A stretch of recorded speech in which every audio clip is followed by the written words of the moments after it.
I don't know about that.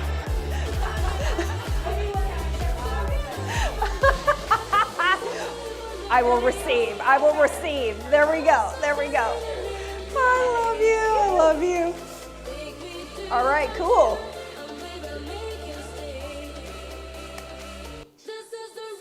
All right, good morning, Chicago. Make some noise.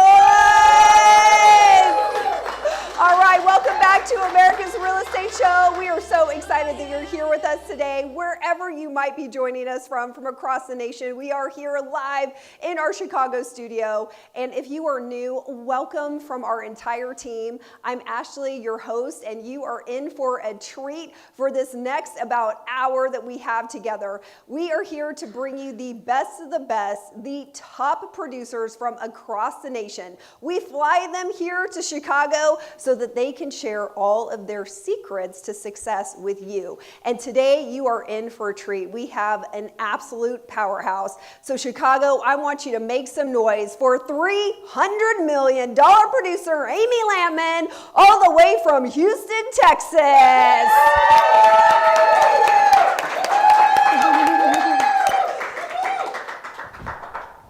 All right, so excited you're here. I'm so thrilled to be here. Okay, so we have a lot to cover today. So I'm just gonna dive right into things because you have an amazing story and this playbook that is just incredible, all about flipping. Yes. So before we dive deep into the conversation where we're really gonna get into the tactics and the practicality and the strategies, I would love for you to share with everybody really how you got started in the real estate world, because everyone always loves to know, how did the journey start?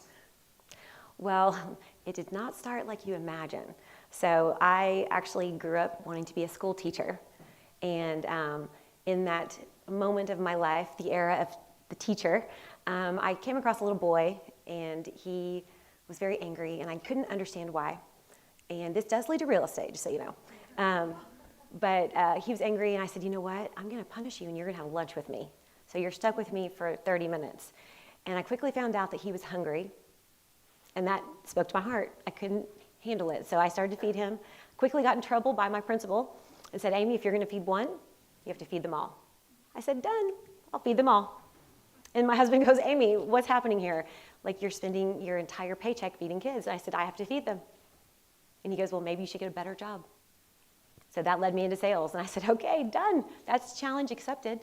So I got into sales, job number one, job number two, was successful at both, but they were taking me around the country. And my husband quickly said, Amy, this is not feasible.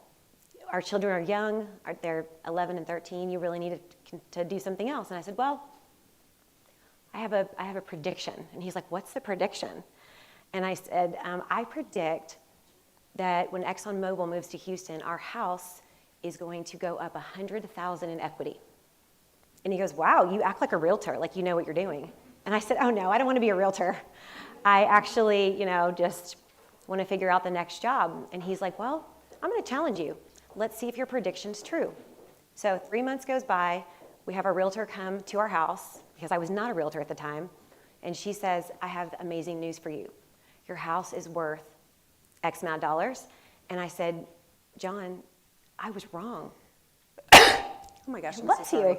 you. Sorry, I'm so sorry. Allergies. And instead of our house being worth $100,000 more, it was worth $200,000. And he goes, if you can predict the market that well in our favor, then you should get into real estate. And I said, is this a challenge?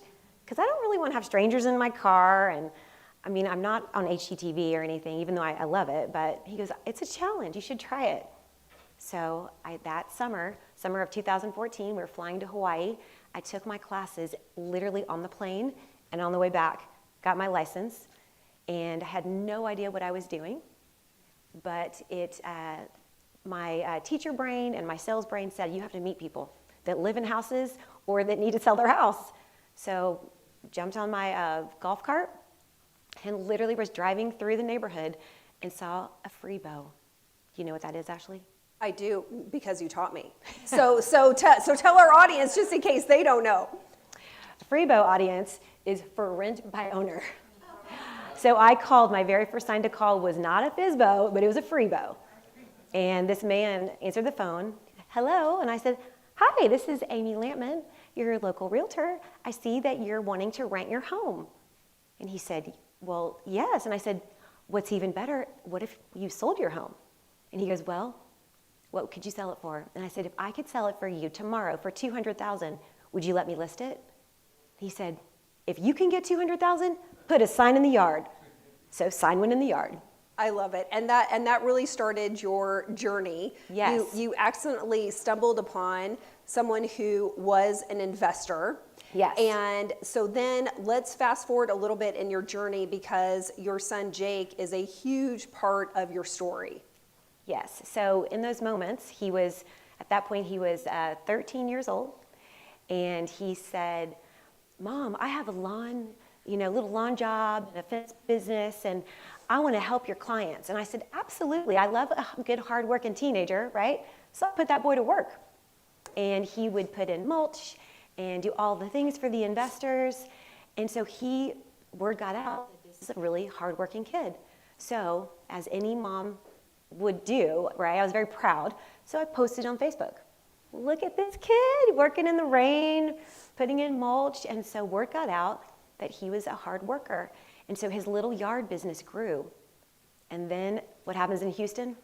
Hurricane Harvey hit, and we had just bought a rental house. And so he said, Mom, I know what to do. You've always taught me to problem solve. And I said, Jake, I have. So what's your solution? He goes, I'm going to learn to build a fence and start a new company. Because he was a serial entrepreneur. I don't know where he gets it from. I know, right? And at this time, he's about how old?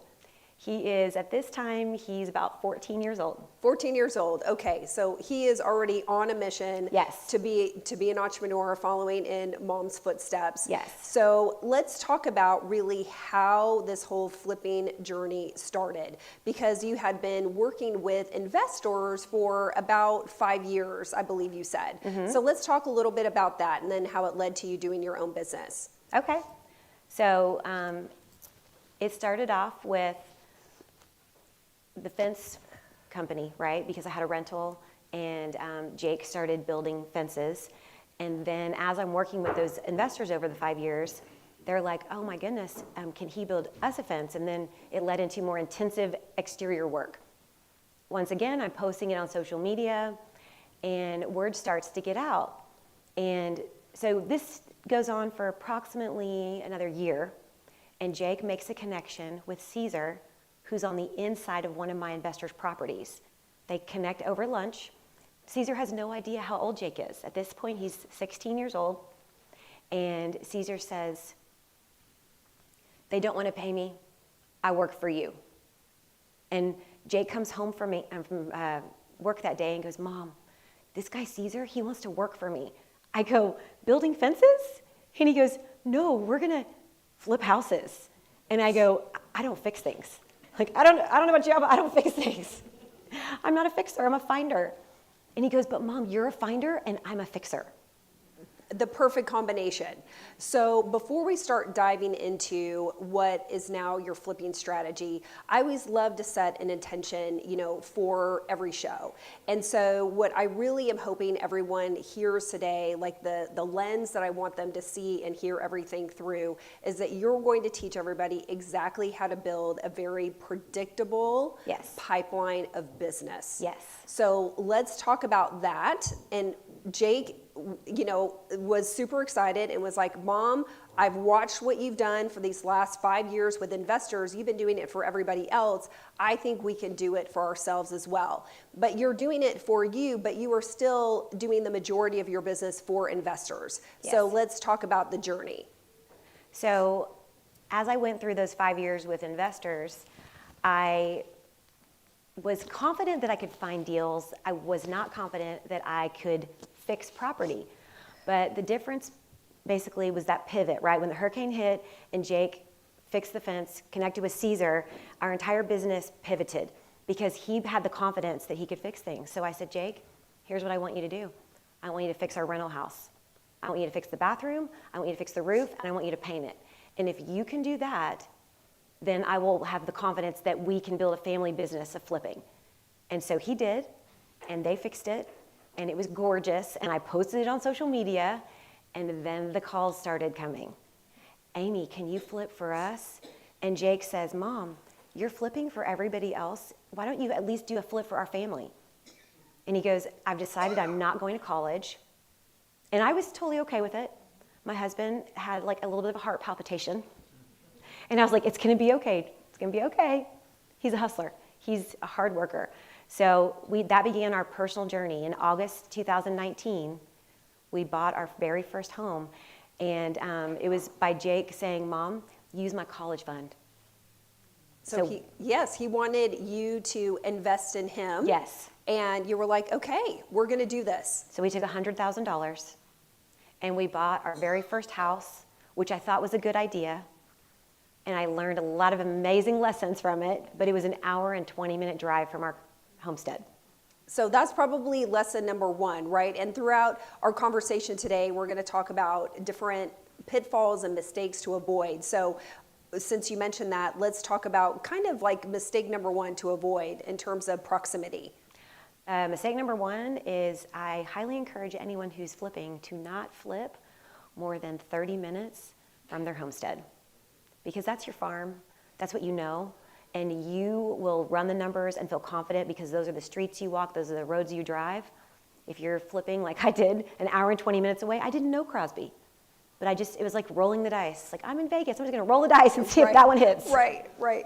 Well, and now you're known really for your luxury flips, which I would love for you to share with everybody how that came about, because you mentioned earlier, you love to, and I remember you saying when we were really talking before the show, that you love to find the hot mess, right? You're like, I want to find the biggest hot mess and I am going to make it so beautiful and gorgeous. And you really started building this amazing brand and reputation for luxury flips. So let's talk about that and how that journey started. Well, it didn't start with luxury. So if you want to know the journey, it started with the ugly piglets. So you know how they say put lipstick on a pig? Right. Well, I had to find lots of pigs and buy lots of lipstick. And then I realized, you know what? Not just lower end housing, but people that are coming in and they're saying, I'm going to throw down $1 million. They don't want to go with the hassle, right? So they don't want to deal with the dirt and the hoarder status. And so I actually look for people that are overwhelmed. And I'll tell you, in the luxury sector, the easiest way to find that is to look for people that are in the senior category, because they get overwhelmed. They've been living in their home for 20, 30 plus years. And as you can imagine, you collect things, right, from your kids and from your best friends. And then, I used to collect this, and I've been around the world. And all of a sudden, all of these things are collected. And then what happens when you're, say, 60? The deep sense of overwhelming, what do I do? And so what do? We problem solve. What do you need help with? You need us to plan an estate sale? Do you need a packer? Do you need a strategic plan on where to move? How can we serve you? So we go in with a heart of service to serve our seniors. And what we found is the seniors tell their friends. Amy and her team helped us so much. They made it so easy. And so it's led us to all of these luxury level flips. And it typically is with seniors. Okay, so for the person who wants to start this adventure, what would you say, what are maybe like the top 1 or 2 ways that you find your properties? One way I find them is shockingly on MLS. And when I'm going onto MLS, I'm actually looking for ugly, outdated kitchens. I'm looking for blurry pictures. And I'm looking for month-to-month renters, because those are all the things that scare a traditional buyer. But if I'm working with investors, we're a non-traditional buyer. So that's one way. The second way is I do a lot of social media reels and posts about, I will actually go into the ugliest house. I'm talking, it can be filled with poop in the bathroom. I mean, if there's hoarder, like sometimes this one hoarder house she collected blouses, this is a true story, all the way on her bed. It was like cobwebs on these blouses, but she was just obsessed and she kept buying them. And then it turned into this pile of clothes. And I'm afraid it's gonna suffocate her. But I started posting it on social media. As I post it, people are like, Amy, my friend's a hoarder. She needs your help. Amy, my neighbor is a disaster. Please, can you save them? And it became how can we serve more people? And so I actually get off-market deals from social media primarily. And so what are you saying in your posts as an example? Let us help you. We buy as is. Do you need a truck? We'll get you a truck. Do you need a packer? We'll pack. Do you need a strategic plan to move? We will help you plan. So we just problem solve on the front end, and people are amazed. They're like, you're willing to help us pack? You're willing to help us get a mover? It's just absurd that no one is helping these people, right? So I'm the one who's offering help. So then they're like, we will send you this offer. I mean, one that we just closed on, this woman, it was a realtor, called me and she goes, Amy, I have a pocket listing in the Woodlands. It's 1 story, 3,600 square feet, 3-car garage on a 20,000 foot lot. He's an attorney. His wife is ill. Can you help him? I said, 100%. Showed up that day, and within 24 hours, full price offer. That's amazing. Closed it in January, and it was simple for us. It helped him, and we just problem solve. And are you doing before and after pictures on social media? Absolutely. Yes. And I also think that'd be do super powerful. demo day pictures. Demo day I pictures. do I love action that. pictures with the crew if they're painting, if they're building a kitchen. It's amazing to watch a kitchen be built from the ground up. And one of my favorite things to do is really think about, what do families want in homes after COVID? Because keep in mind, when we started this intense flipping business, it was right in the middle of COVID, right? Mm-hmm. So what happened during COVID? I call it the post-COVID effect. People now work from home more often, so they want a home office. People now entertain more from home. People now want to spend more time in their exterior patio. So if you think of all those things, when I'm looking at kitchens, I'm like, is it a closed-in kitchen? How can we open it up? Is it dark? How can we make it bright? Is it ugly? How can we make it feel like a place that people would want to gather? So it's bringing the dream of togetherness, and it's solving the problem of, he's a hoarder. Right. It sounds like you work with a lot of hoarders. So when you're doing your research, because I know you do extensive research, tell everybody what you go through in terms of when you're looking in certain pockets. You have really kind of a rule of thumb. You're looking for homes that are selling within a certain number of days for you to know if that's going to be a good area for you to look for your next flip. So what I do is I do what's called geo-farming, and it's very geographic specific. For me, I live in the zip code 77380. So in my MLS, I will actually type in that zip code, and then I look for anomalies. What's been on the market for more than 90 days? What's had a price reduction? And then I go in and I analyze. Does it look like people aren't buying it because it's just so ugly? Or it's just a really weird floor plan? And I'll actually call the listing agents and say, Ashley, I noticed that your listing has been sitting for 127 days. Can you enlighten me? What's going on? It's in a great location. And they'll say, Amy, you know what? People cannot get over this kitchen. It's like a closet kitchen where you have to walk through a door, and they cannot visualize how to fix it. So people want turnkey. So then Yes. when that happens, then what? So when that happens, I ask them, I say, I have a cash buyer. So my cash buyer, because he or she is paying cash, they do not like to pay full retail. So I see that the home is listed for $350,000. Would your seller consider a different offer? And we would buy it as is. You would not have to worry about inspections. You would not have to worry about negotiating repairs. And they say, 90% of the time they say, yes, send us an offer. So I analyze the report, like what are homes going for, with a list to sell ratio, and then I offer them 5% less. Okay. Now since we're starting to talk about the numbers, let's just dive a little bit deeper, because my big question is, how do you know if it's going to be a good deal? And it's all in the math. right? We have to know our numbers before we decide we're going to purchase this property to renovate it and flip it. Yes. So, and I know you have, I'm going to call it the Amy formula. So you definitely have your own mathematical formula that you use that Yes. is very different than maybe what people would consider the industry standard that investors use. Yes. So let's talk about the Amy formula and let's break that down a little bit.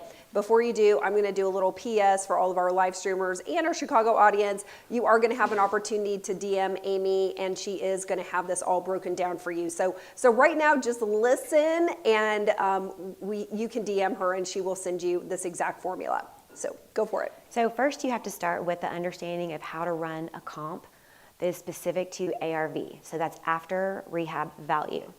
Okay? So traditionally, if you're running a comp, you put a dot where your property is, and then you do a small radius, and you say, what are homes that are like, size and geographic. When you're doing a comp for an ARV value, you're actually doing it the opposite. You're doing not just the geographic and the size, but you're actually like, what will it be in the future? So in the future, it's going to have a magnificent kitchen. It's going to have all the bells and whistles, the best floors, glam. And then I come up with the value based on the top 3 homes that have sold within 1 market mile. And I analyze those 3 homes. What do they have? So that helps me create a budget for the expenses. So it's complicated for me just to verbalize what the numbers are, but just for those of you that are taking notes, you create the ARV, and that's your top number. You subtract closing costs. So in closing costs, that is typically 3% for buyer's agent, 3% for selling agent, and then 1% for tax and title, right? So if you were at 7% for closing costs, you would subtract 7%, so it's a multiplier of 93%. Then you subtract the acquisition. What can I get that property for? It's listed at $350. I'm gonna really try to get it for $310. So I put in the acquisition of $310. Then you get a balance, and the balance is what I call the middle number. The middle number is what's left over, number 1 for profit, and number 2 for expenses. Then you have to analyze what are the expenses, right? So the expenses are all the big ticket items. Tell me about the roof. Tell me about the windows, electrical, plumbing, foundation, and then the last one is all the beautiful bling. It's the aesthetics. And honestly, I would go and do research in your market area. I can tell you where I live, to do a bathroom costs about $8,000 to $10,000. To do a kitchen, depending on the size, a kitchen can cost, a small baby kitchen can be around $15,000. A big glamorous kitchen might be $75,000. So it's really getting to know those numbers in your market, and that's like, I can't teach one person how to do all of it, but it's like go in your market and learn. And then when you subtract the expenses, if that bottom number equals more than $25,000, then I'm highly interested in as a flip. Okay, perfect. So let's dive into, I made myself some notes on 3 different types of flips. So we have the quick flip, the traditional, and then the luxury. So if you would maybe describe to our audience what you consider each of these categories to be. Okay, a quick flip, you can go in and out in 2 weeks. You're doing paint, carpet, counters. Maybe a pop of color, which is just planting flowers in the front to make it pretty. A traditional flip is going to be 6 to 8 weeks, and this is where we're touching mechanicals. So we're touching electrical, we're touching windows, things that are a bigger ticket item, which is going to create a longer timeline. When you pop into luxury, this is a massive undertaking. I'm meeting with architects. I'm going into a deep dive into design. I'm coming up with feature walls, and I'm opening walls. And this is typically, for me, a 9 to 12 week project. Okay, so I imagine, kind of back to the budget, things could spiral out of control, I imagine, like pretty quickly. So what systems do you have in place to make sure that you are staying on track with your numbers and within budget? So for the quick flip, I usually add a $2,500 contingency. For the traditional flip, we do a $10,000 contingency, and for the luxury flip, I warn my clients it could be 10 to 20,000 contingency. Things that come up that we don't realize are there, or if we get a new comp in the market and there's something that we can do that costs money, like a feature wall, I'll say I encourage you to spend the money on the feature wall, because that $5,000 wall is going to be equivalent to a $20,000 increase. Okay, and how about the person who wants to get into flipping, right? And I know I was with you on the way here, right? I mean, your phone literally is just bing, bing, bing. People are constantly texting you like, hey, do you have something for me? You've built this amazing reputation where people are calling you and they want to give you their money. Yes, right? They're just like, here, please take my money and go find a project for us to do. Yes. So how are you kind of figuring out the money side of it? How are you analyzing or advising your investors, your clients who are calling you, like you really need to have X amount of money set aside if we're even going to work together. I know that you really kind of have a process of vetting who you're going to work with and how you're really advising them on the money side of things. Okay, do you want to start with the money side or the vetting side? Whichever you would like, Okay, let's start with vetting so you can get to the money. Okay. So vetting means you're putting it out into the universe. And the best way to do it is, I always say, it's my favorite 4-letter F word, which is free. Do it the free way, which is social media, right? So if you put it out into the universe that you are working with investors, we buy as is, hashtagging investors, hashtagging investing in Houston or your local market, then all of a sudden people will start to come to you, right? And all of these people, and you don't know if they're real or fake, so you have to start vetting them. And one way I vet them is I have a series of questions. I will take a phone call. I will not do a link. I will not meet you on WhatsApp. It will never be it's actually a phone call. We just do a phone call, and the phone call starts with, hi, this is Amy with Realty of America. I hear that you're interested in investing. Tell me more. Those 3 words are very specific. Tell me more, because then they start talking. I'm looking to invest in the Houston market. Really? Are you working with a company or are you an individual investor? That's really important, because if they're working with a company, for me, it's a slight red flag, because that means they're not going to be the decision maker, right? And the goal is to get to someone who can make a decision to buy today, to make a deal today, to close tomorrow. So I say, okay, great. And so there's a category. Yes, you're with a company. Yes, you're an individual. You're an individual. Fabulous. How long have you been investing? I've been investing for 1 week. Oh no. Like 1 week? Oh no, it's a beginner. No, if it's 1 week, I say, you know what? I encourage you to do more research, because as a 1-week investor, you're really going to have enough money to get started. So if it's another person and says, you know what, I've been investing for 5 years and I have a portfolio and I'm ready to get into flipping. Great. Tell me more about your finances. And they're like, okay, well, I typically use hard money, and then we do DSCR notes. And I say to them, okay, so now let's talk about flipping. Where are you going to find the money to flip these houses? Because there's 2 ways. Number 1, it's cash. And number 2, it's other people's money, OPM. Okay? So if they are paying cash, then I ask them for proof of funds. I want you, if I'm going to buy on your behalf, I need to see proof of funds. Are we talking you have 200,000, or are we talking you have $1 million, right? And there's both people, I deal with them both. And then the other question is, now if you have 200,000, do you have a partner that you're willing to work with, or are you just a solo one-man band, and it's going to be you with a 200K, and we're going to hope for the best? And I take notes, and I make a plan based on what they have.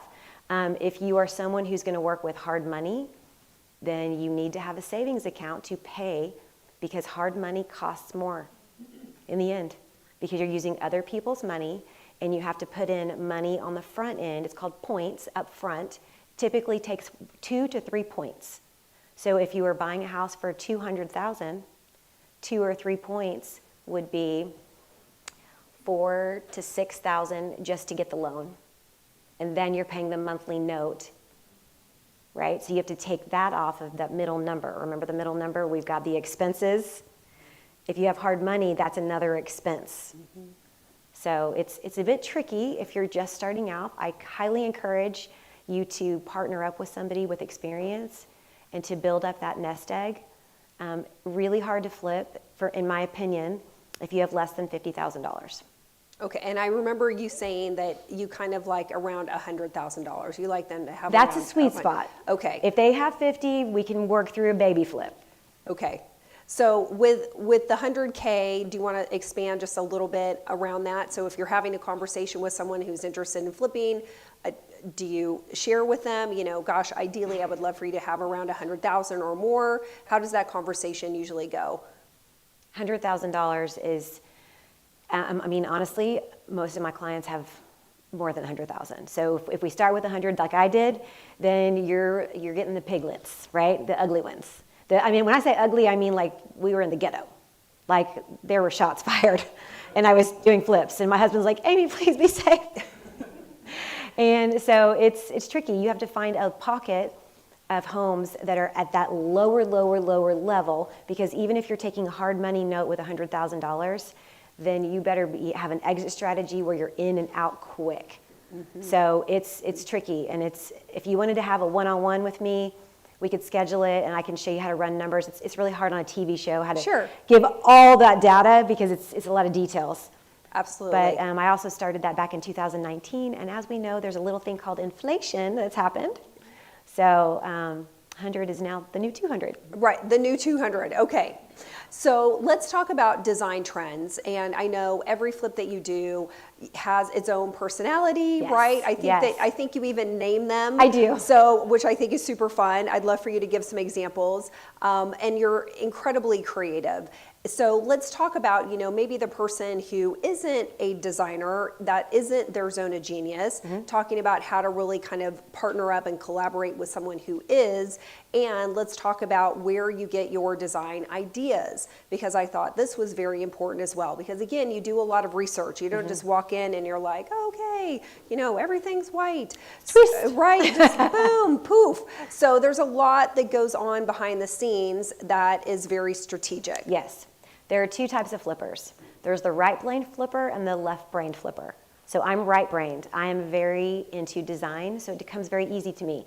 But my suggestion is if you're the analytical, the logical, the numbers, then you need to partner up with someone who is in the design world. And that can be Pinterest, it could be your local style house, it could be house.com, Pottery Barn. But you need to analyze in the market that you're flipping, that little geo farm, right? When I mentioned mine 77380, I look in my farm and I say, what are the fanciest houses? So not necessarily the ones I'm buying or selling, but what are the $3 million houses going for? What are the $4 million houses going for? And they have a very centric design. And then I say, okay, now what could we do on our budget? Our budget's not going to be 3 or 4 million. We're going to spend 200,000 and turn this flip into $1 million. So, for example, we bought what we called a walk in the clouds. This house was dreamy from the day we walked into it because it had the facade of a family needs to live here. It was calling for a family. It truly was. And I thought, who is going to be the mom that walks into this house? It's going to be someone that's looking outside, watching her kids play in the yard. She's going to be the soccer mom. I could just visualize who was going to live there. And so I said, I am going to build her the dreamiest bathroom because this woman is going to work night and day. And I don't know who's going to appreciate her, but I am. So I'm going to give her this space. And the beautiful part of the story is when we designed a walk in the clouds, I went into Floor and Decor, which is one of the places I source material. And I said, find me dreamy granite and marble. So when she walks in, she feels like it's her little piece of heaven. And when I brought the potential buyer into that home, she goes, I feel like I'm walking into heaven. Aww. And she goes, Amy, the blue you picked for the vanity matches my pillows and my bedding. She goes, it's like you built it for me. And I said, I did. I built it for you. And she's a mom. And she has 2 sons, and they do play sports. So I can visualize it's true. And we just sold it. In fact, we sold it last week at $962,000. Congrats. That's amazing. Boom. That's amazing. Well, and you know what? I think this is a really good moment to share with everybody. Again, we were talking, last night and on the way here, we've had many conversations. Yes. And you know what? You shared with me that you realized that this month is going to be the biggest month you've ever had in your career. So I think that deserves a huge round of applause, right? 100%. So share with everybody, because I think, as we were kind of just doing some quick math on the way here, your flipping business is accounting for about half of that. Yes. So I would love for you to share. 50% of my business this month has come from flips. And what's beautiful about that is I started taking videos of people that are buying the flips, and the mom who wanted the dreamy bathroom, right? And she's like, Amy, when I walk in, like, I want all of my friends to feel the way I feel in this house. So it's like making dreams come true. So, and it's funny for me because I don't really worry about the money, but when I realized it, because my husband asked me, you're really busy this month, Amy, you're working all the time. And I said, well, I think I'm doing really good this month. Let's check it out. He goes, I want to see the numbers. So 5.3 million in closings this month, and then 50% of that has been in flips. And so he goes, you need to get back to designing and hunting. That's right. And when I go into hunting mode, Ashley, it is literally, it's me. I'm like right on the computer. And let me just tell you, when I'm in hunting mode, I'm not just hunting on MLS, but I'm putting it into the universe in Reels. So I'm putting it on Instagram, I'm putting it on Facebook, and on all the platforms for free. And I'm saying, look what we're doing. Look at this project. This is for our next family. And this is after you've finished a project. This is how you're marketing the project and letting everyone know? It's not just finishing it. No, we start with, we are under contract. This one's coming in Woodlands. I love it. We just had a demo day yesterday. I was flying, so I didn't get to do demo day. But I will get back in there and start ripping some stuff up tomorrow when I'm back in town and post it. So you're showing the entire journey. Yes. Right? The entire process. People love it. Oh my gosh, They love to see us. We did one with an agent that I'm mentoring right now, and she goes, Amy, I really want to start flipping. I said, well, flipping doesn't start with just buying. It starts with hunting. And then when you acquire it and you actually own it, then we rip it all apart. And so we were dressed up, and I said, Lisa, Mia, let's rip some stuff up. And we grabbed the cabinets and we literally ripped them up and we pushed it on the social media. And people are just like, this is incredible that you guys are not just, pushing a button. It's like, no, you're showing up and you're saying, destroy the kitchen. This has got to go. Right. Well, you're reimagining the entire home. Yes. Right. And again, that is your gift. That is your zone of genius. Which I love. And let's just go back for a minute, to the design trends, because you are doing research, you are following certain people on social media, yes. Right? You're putting in, I remember there are certain keywords that you're putting in to Google. So I would love for you to share maybe some of these tips that you're using. Top paint colors of 2025. Luxury trends 2025. It's amazing how if you put those little taglines in, your phone's smart. What is she thinking about? She's thinking about the trends of 2025. So even if I speak it into my iPhone, it literally will start sending me all the kitchen trends. And in Instagram, same thing. So the trends come up, and I will do a design day where I'm just focused on the trends. I do a color of the year. So my color of the year right now is Greek Villa. That's my secret, you guys, write it down. Greek Villa is a creamy white, it's rich, it's bold, and it really trends with the warmer feel that's trending for 2025. So that's a paint color that can go on your cabinets, it's ivory, and if you want to do color blending, it can go all the way up through your walls. So let's go back to you naming each of your projects, right? Mm-hmm. Because one of the questions I thought to myself is, well, gosh, how are you making each of your flips look different so that they are not all the same? So when you're planning your projects and you've been Googling your design trends, I'm like picturing maybe you have a spreadsheet, you have some type of creative boards of some kind. Maybe you can talk about your process and how you kind of keep all of this information organized and together, and how you truly do design each flip to be different. So I look at the general market area, and that's really, really important. So if I'm flipping in the Heights in Houston, it's modern, trendy, mid-century modern.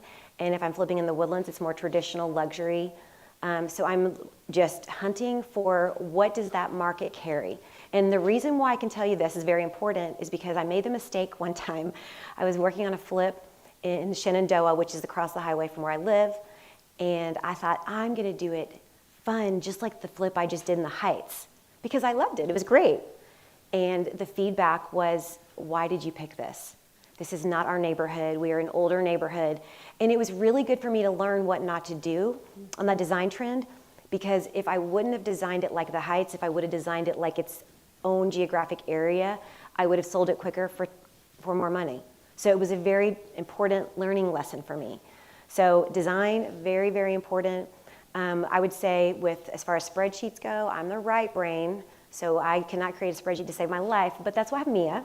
And she creates spreadsheets and keeps everything in line, and as far as our trends and what we're doing. And we have a duplicatable pattern. That's a very big key when you're flipping. You do not want to reinvent the wheel every time, right? It's like the wheel is working, let's just keep going. But if the wheel goes into a different neighborhood, then we have to pivot to what's that neighborhood, right? Mm-hmm. So classic colors are the same throughout the city. So paint is easy, right? Last year, everything was trending black and white. Now it's trending more warm tones. So urban bronze. Okay, I'm going to give you all a tip. Look it up. It's just Sherwin-Williams color. If you want a pop that's rich, urban bronze. Other design tricks, I go to model homes. And I will literally walk into a luxury model home and go, what are they doing? Because they're hiring designers, right, exactly, and spending an exorbitant amount of money on the things that they put in these model homes. So we take pictures and we create like a picture library. And I'll have pictures that are in the blue trends right now, the green trends, and in the warm neutrals. And we keep it very simple. We just have 3 patterns, and then it depends if it's the lipstick, right, we're quick, in and out quick, or if it's the traditional, or if it's luxury. And if it's luxury, we spend more time on design. And what would you say maybe are the most important parts of the home to make sure that you're really spending time and attention on? Kitchen. 100%. So kitchen's number 1. Kitchen's number 1. Okay, and then what's number 2? Primary ensuite. Okay, there we go. You heard it here first. I love it. Okay, so let's talk a little bit about, ROI. What do you feel, kitchens, the ensuite, when you're talking to your clients and explaining to them, what is this ROI going to look like for them? And again, I'm going back to kind of the Amy formula in not talking about percentages, but talking about dollars. So ROI is a tricky thing because not every project is going to be the same. So I always encourage people to say, look at the big picture. What is your goal for the year? So if someone says to me, Amy, I would love to earn 6 figures through passive income, through flipping a year. Okay, break it down. I want to earn $25K a quarter. And then you build out your flipping by saying, okay, how can I accomplish $25K a quarter? So $25K is usually quicker flips. It's the medium level ones, okay, and some little lipstick ones, my little piggies. When you do those and you're going faster, then all of a sudden, if you can do, I'm buying one, we're putting carpet, paint, counters, right? That's really easy to do. It's always the same carpet, always the same paint. Counters, 2 different levels. You got the mid-level and the high level. So if you get the pattern down, then you can go quick, and then all of a sudden you're like, okay, I can easily do 4 of these a year. Well, 25 times 4 is $100,000.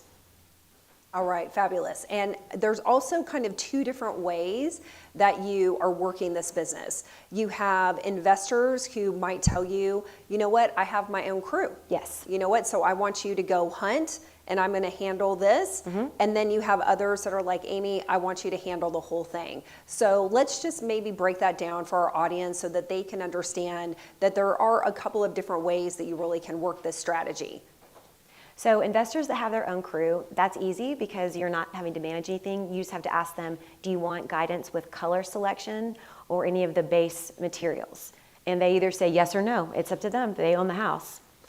The deal I make with those type of investors is if I hunt and find and help you acquire, then you make agreement with me in writing. The day they sign to buy it is the day they sign to list it. and it becomes a pocket listing. But they're running their own project, which is totally fine with me. The other type of investor is, Amy, I want you to be almost like the project manager. You're going to help us figure out what walls to open. Do we need an architect? Do we need new windows? Do we need, and I have to look at it and go, okay, in this market, homes with brand new windows and all the major mechanicals sell for so much greater. So what I've learned about the Woodlands where I live is if we deep dive and spend extra money on the mechanicals, the ROI is 3 times greater. And there's a certain way that you like to manage the money. So let's talk about that, because there's a certain amount that you require up front, middle, end. Well, if our crew's running it, our crew, meaning my son, he owns a renovation company, he requires 50% down on the front end, and then he does a quarter installation. So 50% when it's halfway through, another quarter, and then 25% on the back end with final walkthrough. All right, perfect. I love it. Okay, so I'm going to set the scene here for a minute. We're going to shift into our mortgage minute here in just like a couple of seconds. So we're going to do that. And so this is a quick note for all of our live streamers that are out there. This is your opportunity to send in questions. Amy would love to answer all of your questions. So right about now or soon, you're going to see a QR code. Scan that QR code and it should pop open your text messaging platform and send in any questions that you would like, and Amy will address those. For our Chicago audience, we're going to save all of your questions for our private mastermind. So that is the fun bonus that our live audience gets after the show. So now, if you would, I'd love for everyone to welcome to the stage a 30-year vet in the industry, Miss Irma De Leon. Thank you, Ashley. Thank you. Let me squeeze in here real quick. Sorry. I didn't want to fall over there. Oh my gosh. As I listen to your story, I think about the moment in time where you first met that young boy that you took in under your wing and fed him. And then your son talking to you about, hey, I'm a fixer. And it's just how it combined together and watching your journey to see where you're at today. And not only that, when you have the vision of looking at these homes, but you already see the family that's coming into that home. Mm-hmm. That's a special gift that you have, and it's just amazing, and I just want to congratulate you on your success. Thank you. Welcome. Hi, my name is Irma De Leon, and I've been in the mortgage industry 30 years and counting because it is my passion. And I want to talk to you today about a program that we have. Think about this right now. It's spring. The sun is shining, the birds are chirping, and people are out there right now looking for homes and actually enjoying this weather. So guess what it is? It's open house season, right? Mm-hmm. So you're going to have clients coming in or guests coming into your open house, and they're going to look at the home, and they may not be able to, they think, not afford it, right? So they'll express these concerns about affordability. They may express concerns about not sure if they have enough money, or express a concern of, I don't know if it's really the time to buy. So I want to share a success story that we recently had with our team. Our loan officer, Salvador Rodriguez, had this very same thing happen. His agent referred him a client who he met at an open house, expressed the concern of not knowing if he had enough money saved up. So Sal sat down with him, did a pre-approval analysis. Credit was great, income was great, but yes, he was very shy in the area of saving money. So Sal sprung into action. He looked at all the programs we have, and we have a program with 0 down payment. And he secured his financing with that. So then the agent did his thing. He went out, looked for a home, negotiated a great price, and then also negotiated amazing closing cost credits from the seller. So with that combination, they made it to the closing table. So moving forward or fast forward, they're at the closing table, client is signing his paperwork, and the attorney starts going over the closing cost figures. And guess how much that client had to bring to the closing table with the check? 0. You're absolutely right. But I want to add something more to that. This client walked away with $2,000. $2,000. So homeownership is possible. There's other programs out there. If you'd like to talk to any of our loan officers, there's a QR code that you can scan. So let's make homeownership possible moving into the spring market and continue to thrive in 2025. Thank you.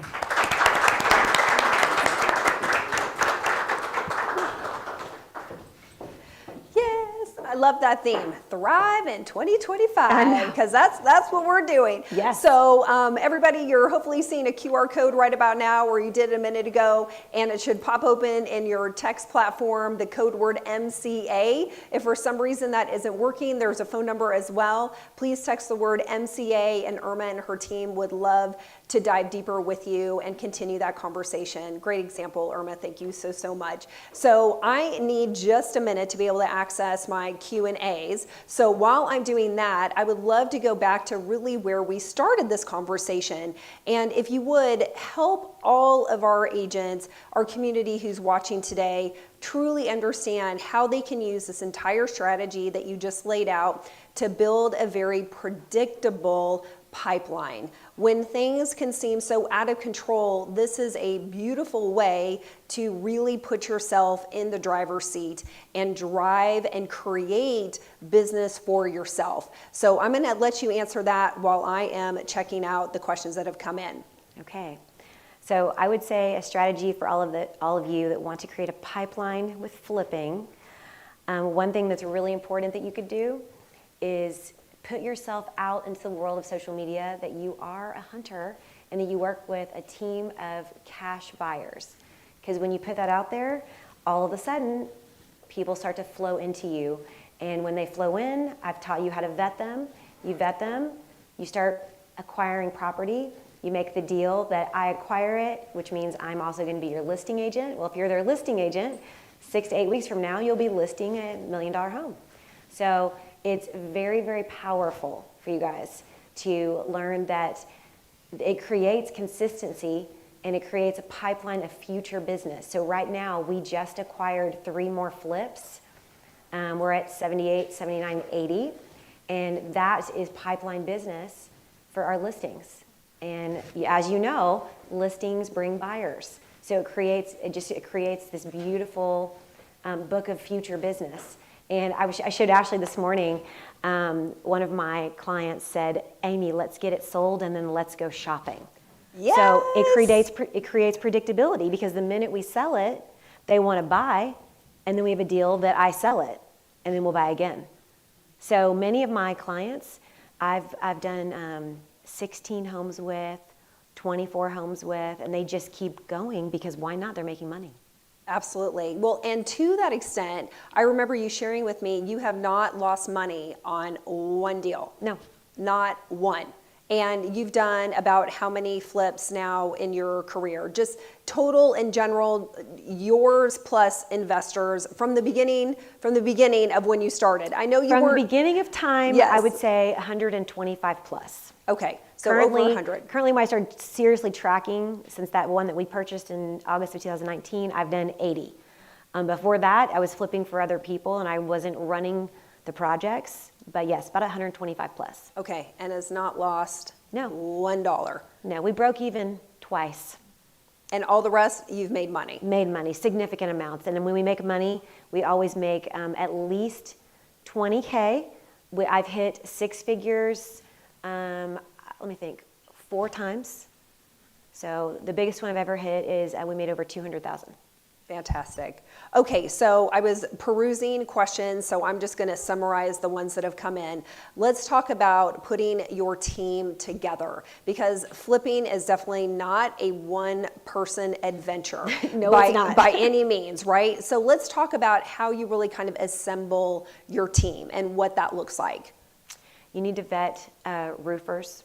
You need to find a roofer that's going to work with you. You need to vet someone who deals with structural. So someone who's going to deal if there's a foundation issue. You need to have your window crew. Who are your window guys? Because we don't personally install windows. We got the window guy. We just call him up, and then we know the numbers. It's very predictable. We have our HVAC, right? Got to have HVAC. And then you need to have a plumber and electrician in your back pocket, someone you can trust, someone that's not going to, a lot of times it's a small local family business owned. That's very important because you always want the safety factor for that next family, right? You don't want them to come into it and electrical is like, it's not spot on. And then you've got to have your crew. Who's the crew that's building the cabinets, that's laying the floors? Who's your painter? And that's like the base crew. That's like the aesthetics, internals. I call it the make it pretty crew. But then you have the internals where it's the electrical, plumbing, windows, roof, structural, which is a different crew. And how would you advise our community to go about finding each of these specialists? And you mentioned something that I think is really important. You mentioned family-owned businesses. So I believe that you end up working more with people who are the family-owned business than maybe a larger corporate entity. So maybe visit about that a little bit. I would say 90% of our business is with local family-run businesses. The exception is where we source materials. We source materials from large companies because they buy in bulk so we can get better pricing. But as far as like, roofer, structural, counters, those are all local businesses that are run by families in our market area. Okay. Another question that I saw come in is really just kind of how to set this up. So do you consider this, a separate part of your business? Have you created an LLC? Do you have different accounts? So maybe talk a little bit about that. I do. If you're going to be a flipper and you're going to flip it for your own family, you definitely need number one, an LLC, and number two, a bank account that is dedicated to that LLC. We create two bank accounts. We create one that money goes in and out with expenses, and then we create a savings account so we can actually see the money we're saving each time and our profit. So yes. Okay, perfect. How about, I'm just reading this question here, for the person who wants to start themselves, what would you say are maybe the first 3 steps that they need to take if this is something that they really want to add to their business plan? Step 1, find a mentor in your local market. Step 2, do your research, meaning create a flipping notebook and learn from the best and take all the notes. And they will share with you, oh, this is the granite yard I use. Oh, this is the best roofer. And you will get referrals because people are good, right? They want to help each other. So if someone's in the Houston market and they're like, Amy, what roofer should I use? I will absolutely encourage them to use some of my roofers to help them out. And then the third step is you got to find some money. Okay, and how are they going to do that? Well, saving, or you can find a family member that wants to invest with you. So maybe you've saved $50,000, and you say, Grandma, I have $50,000. Would you like to invest with me, and we will do this together? Grandma usually isn't going to flip herself, so she's like, you know what? Let's do a family partnership, and we'll create our first little $100,000 fund, and find that little ugly duckling to slap some paint on and make it pretty for that next buyer. So definitely shadowing someone, super important. Do that for a while. Yes, and shadow, research, and then find the money. Okay, and then in terms of, finding clients, so if this isn't something that you want to do on your own, if you're just starting out, again, how are you going to build that brand and that reputation and that trust for someone to say, okay, I'm hiring you to do this with me? You're probably going to have to start off just working with investors that have their own crew, and then you're simply the finder and then the listing agent. So if you find them, they run it, you list it, then you start to assimilate knowledge, you start to spend time, you start to emulate what they're doing, and then all of a sudden you find your own duplicatable processes.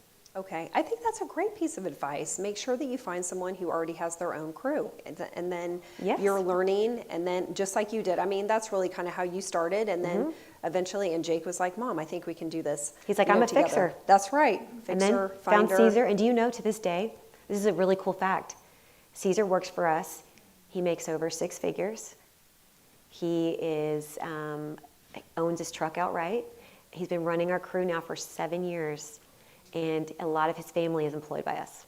Oh, I love that. You're impacting so many lives, the people who are part of your team, as well as the people that you are working with, your clients, who are investing with you. And then, of course, the people who buy your beautiful homes. So it's full circle. Absolutely. I love that. So what is another question that came in is, really kind of mistakes, right? You had the opportunity to learn a lot along the way, and we want to help everybody who's watching today avoid those mistakes. So what is maybe, one major thing that you learned along your journey that you're like, okay, this was like a big lesson.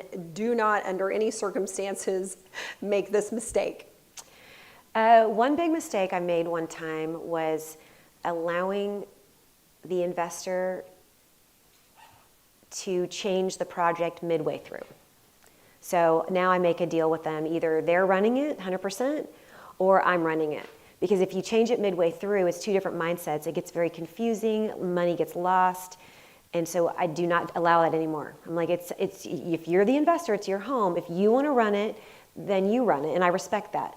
But if you see what I'm doing and all my beautiful designs, then you have to let me run it from day one to day closing. Okay, that is a great piece of advice. I cannot believe that we are already out of time. It went by so fast, so fast. So I'm going to just send all of our live streamers off with a couple of messages. Before I do that, I would love for you to share what is your one message for everybody today who's been watching, the inspiration, the motivation, the empowerment. What do you really want to send everyone off with today that you really hope they take from what you've shared? I hope everyone takes away that if you dream it, you can do it. And you just simply have to surround yourself with the right people. Because if you're with the right people, magic happens. And it's not like, I'm not a fixer, right? I would have never went into fix and flipping, but the right people changed everything. 100%. Well, and it's having just that open mind, right? And I just want to tap into this for just a moment because I see you, getting, emotional and your heart. And I know that there's something there that you really want to share. I know this whole business has changed your life. It has changed your family's life. I know that you have given so much back to your community. You really started this and you were so passionate about helping to feed children, and you've given away tons of money, with food banks. And so I don't want to end without you being able to continue to express what's on your heart. Oh, give back. At the end of the day, surround yourself with the right people and then give back. So we'll actually be doing a big community event on May 10th. And we're going to give back to veterans, first responders, and children. Our goal that day is to raise $100,000. Okay, well, and I know you, and you're going to do it. So everybody, thank you so much. Please give Amy a huge round of applause for being here today. You are just absolutely phenomenal. You're such a beautiful gift. I cannot thank you enough for making the time to make this journey all the way from Texas to be here with us in Chicago. For all of our live streamers out there in our Chicago audience, please DM Amy. Probably right around now, you're seeing a QR code to her Instagram. Please DM her. She has flipping 101 tips that she would love to share with you. She has the magnificent Amy formula that she would love to share with you. As you can see, she has a huge heart and she wants to help. So anybody who wants to add this to their business, she is happy to teach you this entire strategy. It is obviously a much longer, in-depth conversation. So I promise if you DM her, she will spend time with you.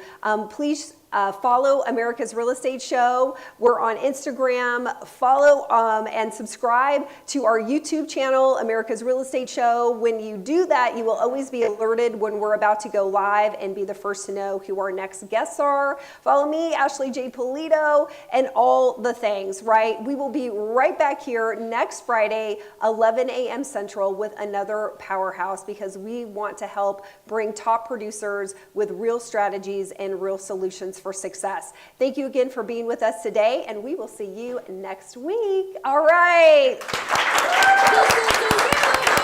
Great job.